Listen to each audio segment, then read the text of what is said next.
I think the danger of AI is much greater than the danger of nuclear warheads by a lot. Mark my words, AI is far more dangerous than nukes.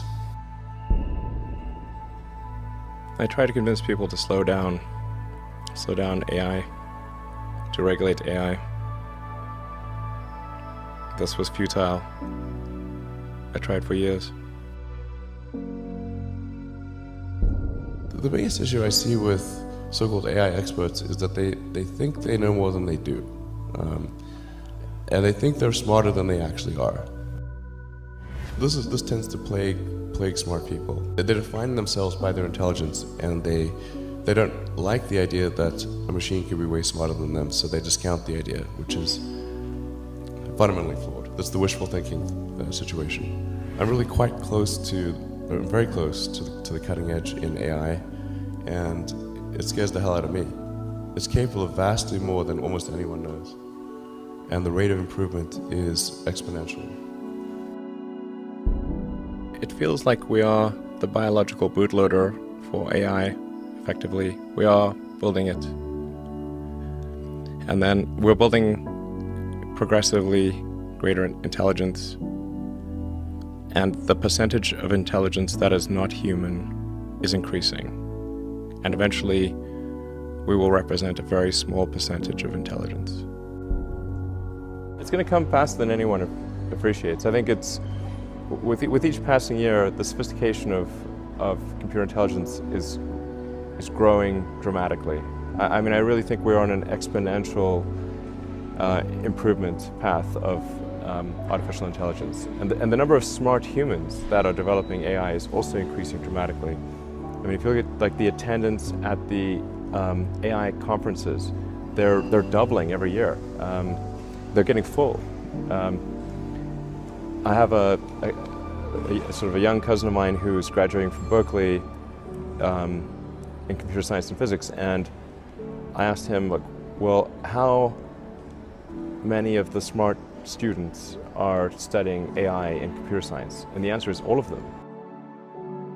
With a better approach or better outcome is that we achieve democratization of AI technology, meaning that no one company or a small set of individuals has control over advanced AI technology. I think that's very dangerous. It could also get stolen by somebody bad, like some evil dictator of a country could send their intelligence agency to go steal it and gain control. It just becomes a very unstable situation, I think, if you've got any incredibly powerful AI. You just don't know who's going to control that. So it's not as though I think that the risk is that the AI would develop a will of its own right off the bat. I think it's more that's the concern is that someone may use it in a way that is bad, and even if they weren't going to use it in a way that's bad, that somebody could take it from them and use it in a way that's bad. That I think is quite a big danger. All of us already are cyborgs. So you have a machine extension of yourself in the form of your phone and your computer and all your applications. You are already superhuman. But by far, you have more power, more capability than the President of the United States had 30 years ago. If you have an internet link, you have an oracle of wisdom. You can communicate to millions of people. You can communicate to the rest of Earth instantly. I mean, these are magical powers that didn't exist not that long ago. So everyone is already superhuman. I think the singularity is probably the right word, because we just don't know what's going to happen once there's intelligence substantially greater than that of a human brain. I mean, most of the movies and TV featuring AI, they don't describe it in quite the way it's likely to actually take place. But I think you just have to consider, like, even in the benign scenario where if AI is much smarter than a person, what do we do? Yeah. What job do we have?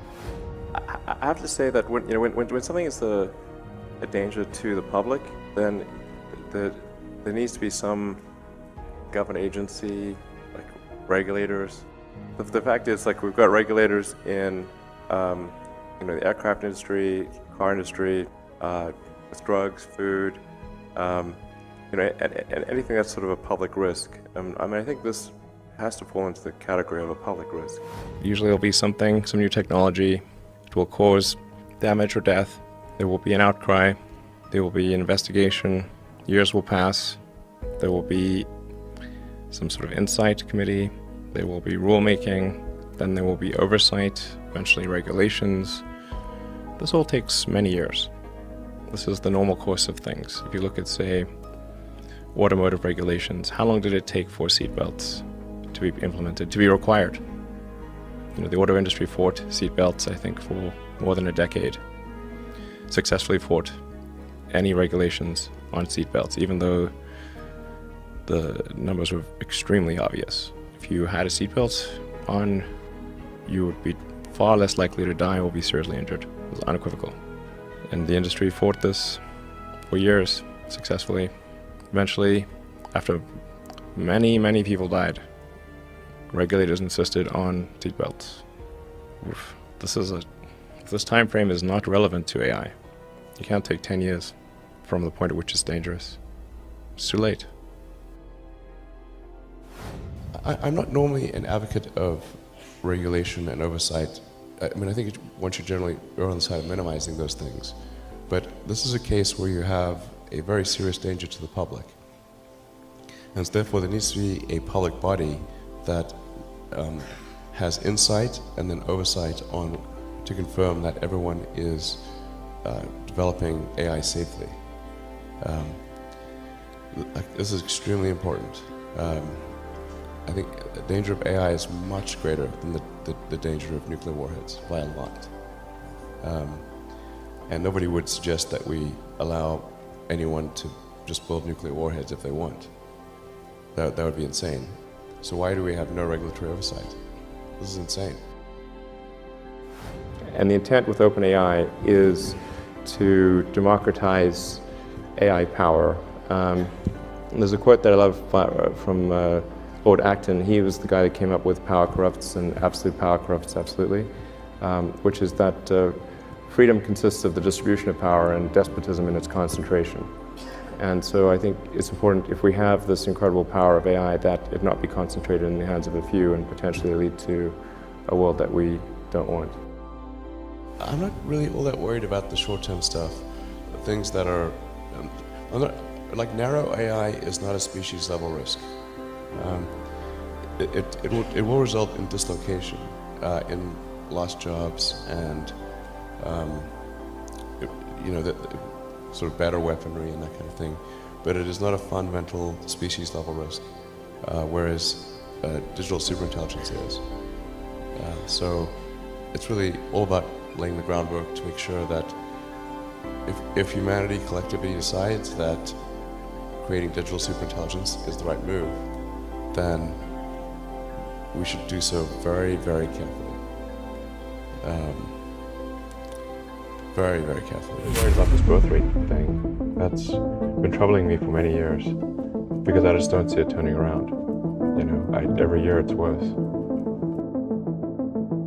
We're headed towards either superintelligence or civilization ending. Those like the two things that are. I think we need to watch out about population collapse. This is somewhat counterintuitive to most people. They think that, well, there's so many humans, maybe too many humans, but that's just because they live in a city. If you're in an aircraft and you look down and say, if you dropped a cannonball, how often would you hit a person? Basically never. In fact, there's stuff falling in from space all the time. Natural meteorites, old rocket stages, all the time.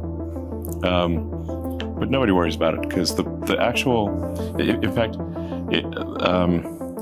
there's a good cool website called Wait But Why, and this guy Tim Urban, he actually just did the math, and all humans on Earth could fit in the city of New York on one floor. Don't even need the upper floors. So that's actually the cross section of humans as seen from Earth is extremely tiny, basically vanishingly small, almost nothing. So we need to watch out about population collapse.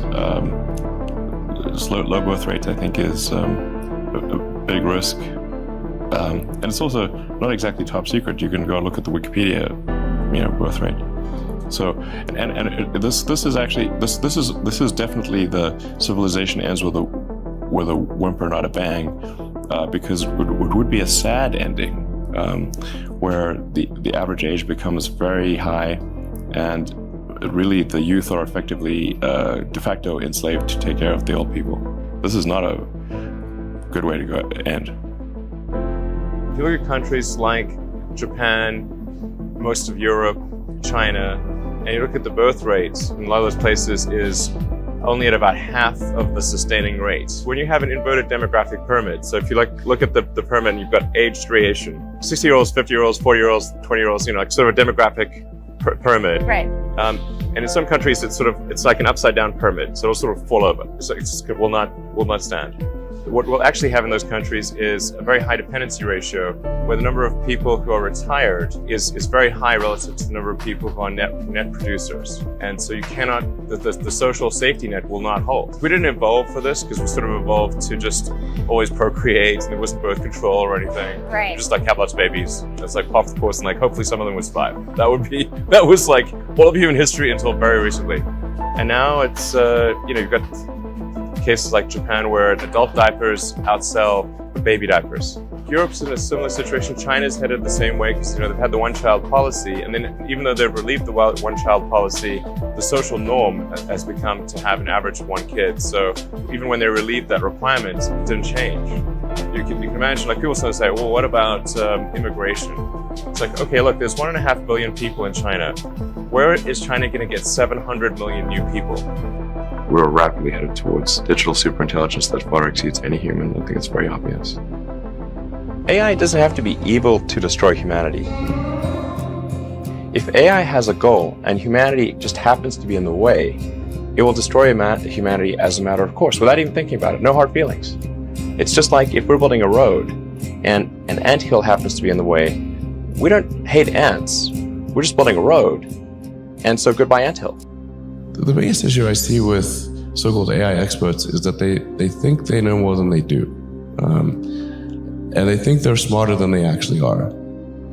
It's definitely going to be outside of human control. Not necessarily bad, right? Yeah, it's not necessarily bad. It's just outside of human control. Now, the thing that's going to be tricky here is that it's going to be very tempting to use AI as a weapon. It's going to be very tempting. In fact, it will be used as a weapon.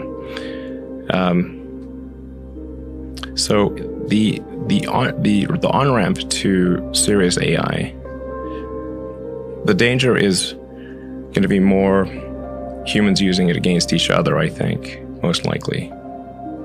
That'll be the danger. Yeah. I was at a meeting of all 50 governors and talked about just AI danger, and I talked to everyone I could. No one seemed to realize where this was going. AI is probably the single biggest item in the near term that's likely to affect humanity. So it's very important that we have the advent of AI in a good way. That is something that if you could look into a crystal ball and see the future, you would like that outcome, because it is something that could go wrong, as we've talked about many times, and so we really need to make sure it goes right. That's I think AI, working on AI and making sure it's a great future. That's the most important thing I think right now. The most pressing item. Intelligence will keep advancing. Another thing that would prevent from advancing is something that puts civilization into stasis or destroys civilization. So then we have to figure out what is a world that we would like to be in, where there is this digital superintelligence. I think and then another point that I think is really important to appreciate is that all of us already are cyborgs. So you have a machine extension of yourself in the form of your phone and your computer and all your applications. You are already superhuman. But by far, you have more power, more capability than the President of the United States had 30 years ago. If you have an internet link, you have an oracle of wisdom. You can communicate to millions of people. You can communicate to the rest of Earth instantly.